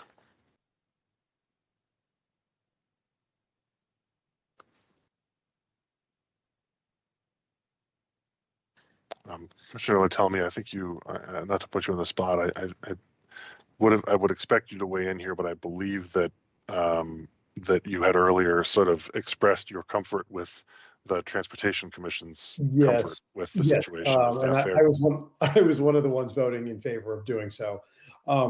This was clearly a topic at Transportation Commission, and as everybody, as Commissioner Peterson mentioned, at LRPC, SBRC, this was a continued topic.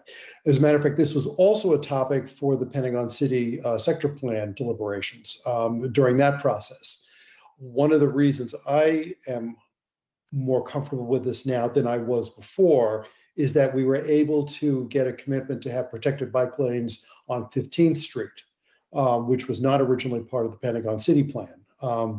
Having that there as an alternative, along with the protected bike lanes on Army Navy Drive, gives that east-west connectivity that, while not perfect, is, I think, adequate. I mean, certainly as the Costco block develops, that is expected to be chopped up further, which would allow additional east-west connectivity through this area. So yeah, is it perfect? No, not at all. But the transitway is a major thing and major importance. Having wide sidewalks along here also is very, very important, given how close it is to the metro stations. Yeah, like I said, it was something that was very thoroughly vetted. And when DES gave their rationale for it, it was a reasoned rationale. And we acknowledged that in our vote. And as I said, I did vote for that also. Okay, thank you, Commissioner Latelmi. Commissioner Peterson, let me first just ask, I want to make sure that there are no other commissioners who want to be heard on this or any other item before we proceed to motions.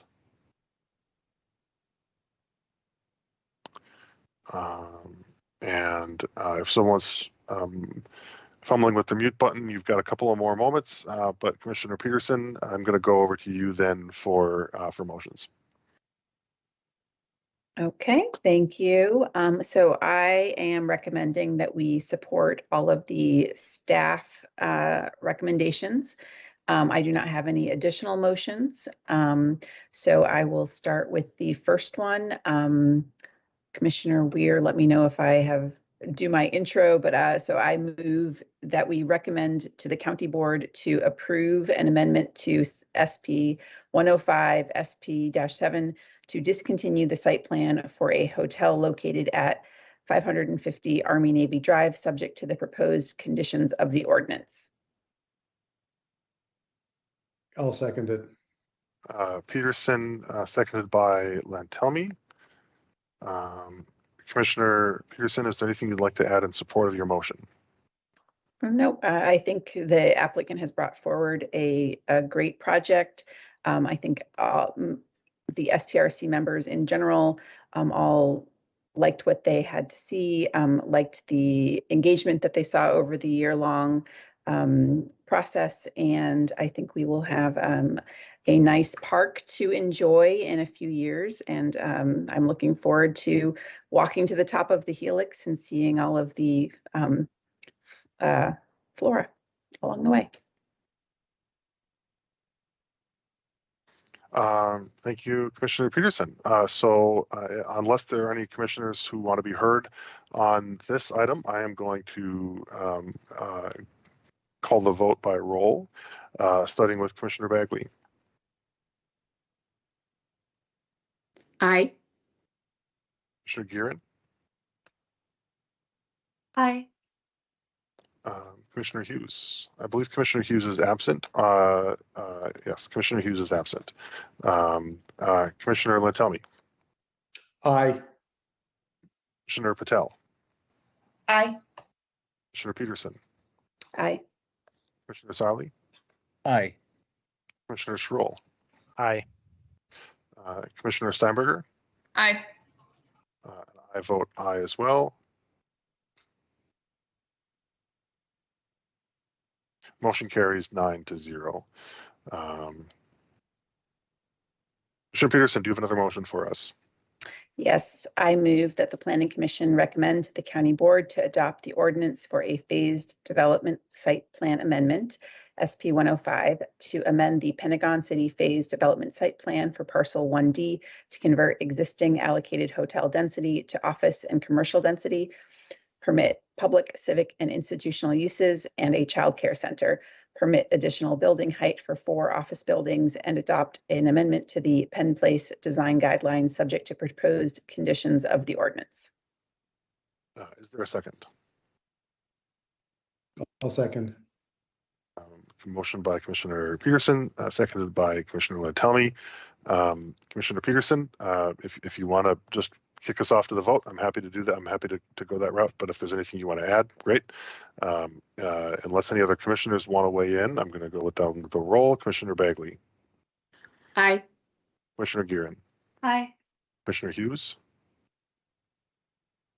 is still absent. Absent. My apologies. Commissioner Lantelmi. Aye. Commissioner Patel.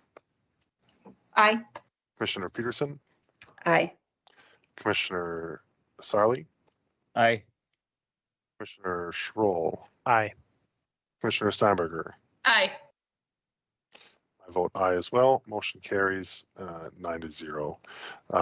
Commissioner Peterson, do you have another motion?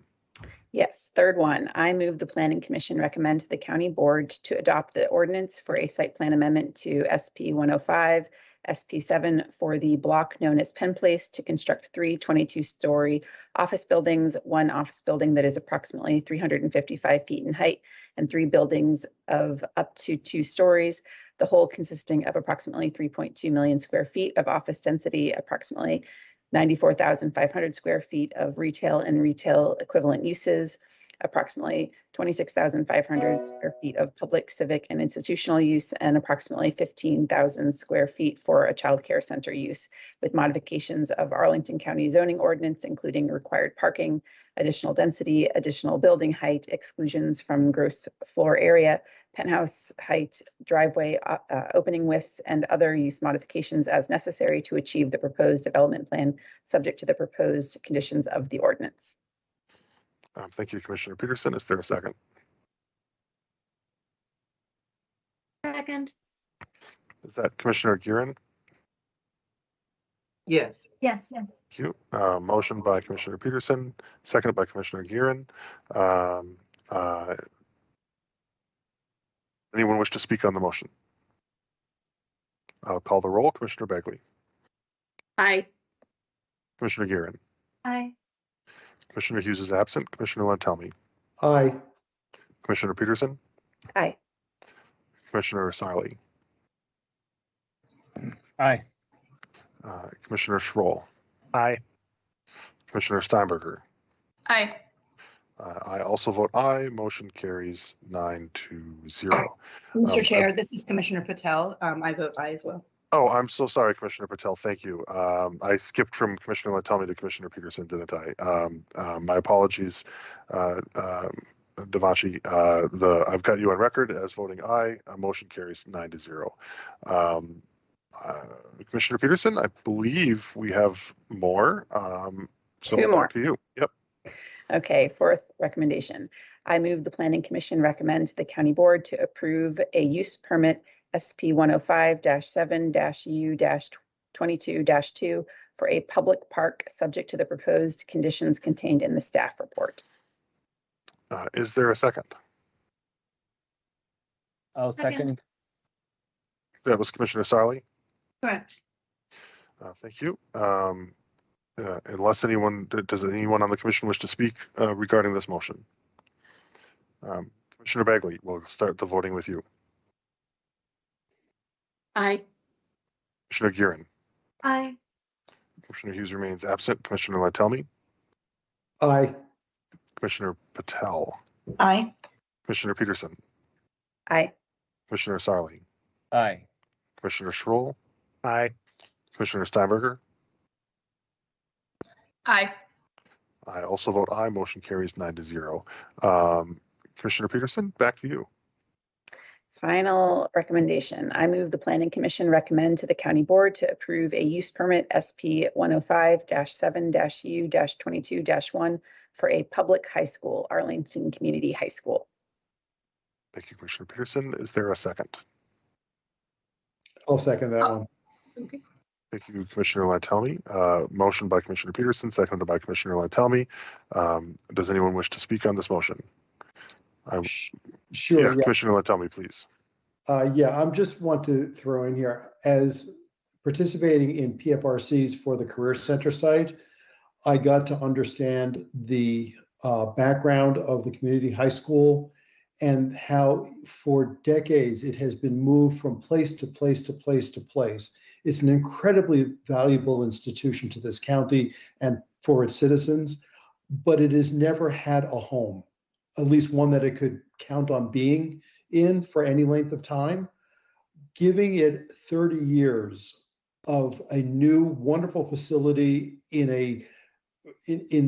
right in sort of the heart of one of our new downtowns, given the type of students that go there, this is a home run for that school and for APS.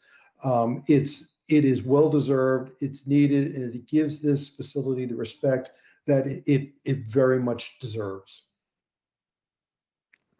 Thank you, Commissioner Lantelmi. Commissioner Steinberger. Commissioner Lantelmi really highlighted several of the things that I wanted to speak to, so I will simply say I second what he said and sort of the importance of the school and really having the chance to learn about it and understand its role and kind of important history in the community. And really just the one thing I would add is that truly for me, this is one of the most exciting parts of the project overall. And in terms of the community benefits that we are getting, I don't think we can or should undersell how significant and important this piece of it is. And it is inspirational, really, that we got to this point and have something like this and this level of a community benefit coming through this project is really wonderful, and something that when Commissioner Peterson highlighted earlier, the importance of, setting a standard with this SPRC and with this development and this developer and this relationship with the county for all of those things, that we set a high bar, a high standard, and hold ourselves to that. I come to this as a key example with the community high school to really be emblematic of that and that we have achieved that. And I am thrilled to be supporting the project in large part because of that. So thank you. Thank you, Commissioner Steinberger. Any other members of the commission wish to be heard on this item? Then we will proceed to the vote, starting with Commissioner Bagley. Aye. Commissioner Gearin. Aye. Commissioner Hughes remains absent. Commissioner Lantelmi. Aye. Commissioner Patel. Aye. Commissioner Peterson. Aye. Commissioner Sarli. Aye. Commissioner Schroll. Aye. Commissioner Steinberger. Aye. I also vote aye. Motion carries 9-0. Commissioner Peterson, I believe this disposes of the motions that you wish to make. Correct. It's all done. Thank you. Thank you. Thank you very much. Thank you all. Again, thank you to the applicant, to the staff, to the members of the community who participated in this project, most of whom are not here because they've helped us out along the way. Madam Chair, are there any other items this evening?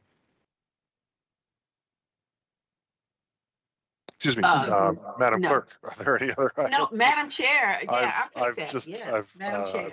Sure. I've just, yeah. We all know who's really running the show. No, we're in recess, as you say, Commissioner Weir. We will see you all on Wednesday night. Thank you. Yes, thank you.